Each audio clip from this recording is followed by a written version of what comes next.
ઘણું શોધવા પર તેને એક જામફળનું ઝાડ જોવા મળ્યું. સારું છે, એક ઝાડ તો મળ્યું. તેને થોડુંક જામફળ ખાધું અને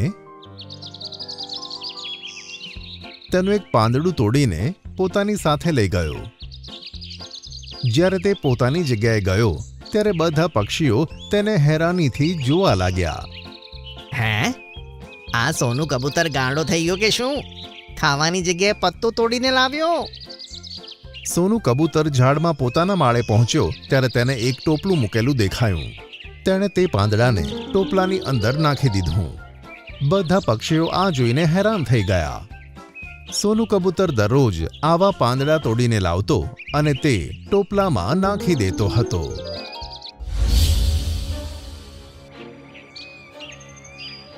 સોનું કબૂતર, મને તો લાગે છે ત્યાં ટોપલામાં 20 પત્તા તો ભેગા કરી લીધા, પણ આ પત્તા તું ભેગા કેમ કરે છે? બધા પક્ષીઓ ધ્યાનથી સાંભળો. આમાં પાંદડા મૂકવાની જવાબદારી ખાલી મારી નથી. આજથી તમે જે પણ ફળ ખાશો તેનું એક પાંદડું તોડીને તમારે આ ટોપલામાં નાખવાનું. અને મારી ઉંમર સૌથી વધારે છે તો તમારે મારી વાત માનવી પડશે.